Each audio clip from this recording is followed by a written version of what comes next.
माझ्या शाळेचे नाव सन kids English medium school केले. आज आम्ही समाज प्रबोधनासाठी मोबाईलचे अतिक्रमणाचे वाईट परिणामाचे घेऊन आलो आहोत एक पथनाट्य. अहो काका दादा मावशी ताई, आता कुणीच जाऊ नका फिरायला, या की नाटक बघायला, हो या की नाटक बघायला, या की नाटक बघायला, या की नाटक बघायला. नेहमीच काय हो तुमची घाई, तुम्ही शॉपिंग मध्ये बिझी राही. शॉपिंग ठेवा बाजूला, हो या की नाटक बघायला, या की नाटक बघायला, हो या की नाटक बघायला. राम राम मंडळी. राम राम राम राम. तर मंडळी ऐकता का? मला तुम्हा सर्वांसमोर एक विषय मांडायचा आहे. कोणता विषय? तुमचा खूप म्हणजे खूपच जिव्हाळ्याचा विषय. कोणता विषय? या मोबाईलचं पसरलंय सध्या सगळ्या जगात फॅड. या मोबाईलचं पसरलंय सध्या सगळ्या जगात फॅड. ज्याला याचा वेड लागला तो तर झालाय मॅड. तर मंडळी, आज याच विषयावर आम्ही सन किड्स इंग्लिश मीडियम स्कूल केरलीचे विद्यार्थी घेऊन आलो आहोत एक पथनाट्य, ज्याचे नाव आहे मोबाईलचे अतिक्रमण आणि हरवलेले बालपण. बघा रे बघा, नाटक बघा, काकांनो बघा, नाटक बघा, दादांनो बघा, नाटक बघा, ताईंनो बघा, नाटक बघा, मावशांनो बघा, नाटक बघा, सगळ्यांनी बघा, नाटक बघा. नमस्कार ताई, नमस्कार मावशी, नमस्कार काका, नमस्कार मामा. तुम्हा सर्वांना आमच्या सर्वांचा नमस्कार. तर मंडळी ऐका बर का, विट्टी दांडू कांदा फोडी लपंडावचे दिवस सरले. विट्टी दांडू कांदा फोडी लपंडावचे दिवस सरले. मोबाईलवरच्या पबजीमध्ये बालपण आमचे लपून बसले. मोबाईलवरच्या पबजीमध्ये बालपण आमचे लपून बसले. व्हॉट्सअप आले, फेसबुक आले इंस्टाग्राम. व्हॉट्सअप आले, फेसबुक आले इंस्टाग्राम. हाय आले, हॅलो आले, विसरले राम राम. हाय आले, हॅलो आले, विसरले राम राम. सगळी मजा संपून गेली, सगळी मजा संपून गेली आणि इंटरनेटच्या जाळ्यात सगळी माणसे गुंतून गेली आणि इंटरनेटच्या जाळ्यात सगळी माणसे गुंतून गेली.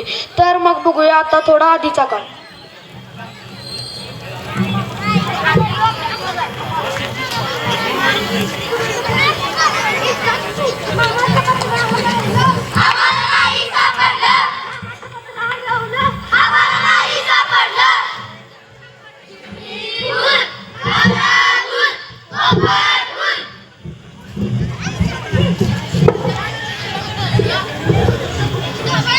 पहा मंडळी, काही वर्षांपूर्वी आपलं बालपण कसं, कोणी पतंग उडवतंय, कोण गोट्या खेळतंय, तर कोण विट्टी दांडू खेळतंय. आम्हाला आमचं बालपण परत हवं आहे, आम्हाला आमचं बालपण परत हवं आहे, आम्हाला आमचं मोकळं आकाश परत हवं आहे, आम्हाला आमचं मोकळं आकाश परत हवं आहे. चला तर मग आता जाऊया मोबाईल आल्यानंतरच्या काळात. पाहताय का मंडळी, ही मुलं सोशल मीडियाच्या किती आहारी गेली आहेत. कोणी सेल्फी काढतंय, कोणी पबजी खेळतंय, तर कोणी इंस्टावर रील्स करतंय आणि या प्रत्येक मुलाचं बालपण या मोबाईलमध्ये हरवत आहे. मंडळी, या मोबाईलमध्ये गुंतण्याला पालकही तितकेच जबाबदार आहेत. चला तर पाहूया एका घरातील हे चित्र.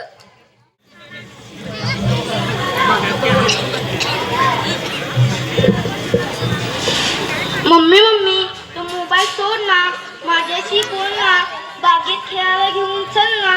थांब थोडा वेळ. पप्पा तुम्ही तर ऐका ना, माझ्याशी बोलायला नेटवर्क लागत नाही, फक्त थोडा वेळ लागतो. जा रे तिकडे. दिवसभर तुम्ही मोबाईल हातात घेता, माझे बोट धरून सांगा केव्हा फिरता, माझे बोट धरून सांगा केव्हा फिरता. पुढच्या जन्मी मला मोबाईल व्हायचा आहे, कारण माझ्या मम्मी पप्पा सोबत राहायचं आहे. आता पाहूया मोबाईलच्या अतिक्रमणाच्या आणखीन एक प्रसंग.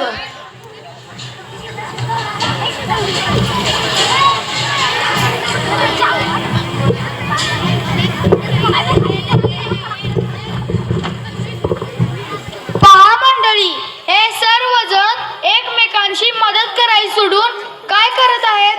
मोबाईल नव्हता तेव्हा माणूस माणसात माणसात होता. मोबाईल नव्हता तेव्हा माणूस माणसात होता. संकट काळी एकमेकांशी मदत करायचा. या मोबाईलने तर जगण्याचे सूत्रच बदलले आहे. चालता बोलता माणूस रोबोट बनवला आहे. चालता बोलता माणूस रोबोट बनवला आहे.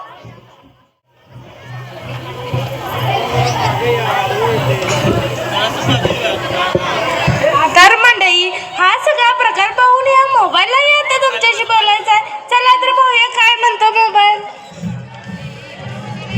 मी आहे मोबाईल. मला माणसांच्या मदतीसाठी बनवला आहे, परंतु मीच आज माणसांचा मालक झालो. माझ्यामुळे तुमची मुलं खेळायला विसरली, आईबाबांशी बोलायची भाषा विसरली. माझ्या प्रकाशात डोळे थकले, पण मन मात्र अजूनच अंधारात गेले. मी शिकवण्यासाठी होतो, पण तुम्ही मला सवयीचे व्यसन केले. माझ्यामुळे हसणारी मुलं गप्प झाली, मित्रांशी खेळणं सोड. जिकडे तिकडे लॉकच लॉक, जिकडे तिकडे लॉकच लॉक. पॅटर्न काय कोड काय, पॅटर्न काय कोड काय. मलाही आता तुम्हाला म्हणावेसे वाटते बाय बाय. नुसतं ऑनलाईन असतो, जरा आराम करत जा. 5-10 मिनिटं तरी माणसात जा, माणसात जा. माझा वापर करा, पण माझ्या वापरात अडकू नका. हसणं खेळणं बोलणं तुम्ही पार विसरून गेला. हसणं खेळणं बोलणं तुम्ही पार विसरून गेला. वरून म्हणायचं हल्ली माणसं फार घसरून गेले. वरून म्हणायचं हल्ली माणसं फार घसरून गेले. सगळ्या गोष्टीचं खापर लोक हो तुम्ही माझ्यावरच फोडता. सगळ्या गोष्टीचं खापर लोक हो तुम्ही माझ्यावरच फोडता. कोणी काही म्हटलं की माझ्यावरच जाळ काढता. कोणी काही म्हटलं की माझ्यावरच जाळ करता. मोबाईलने माणसं बिघडली, वरून म्हणता लोक हो खरं काय खोटं काय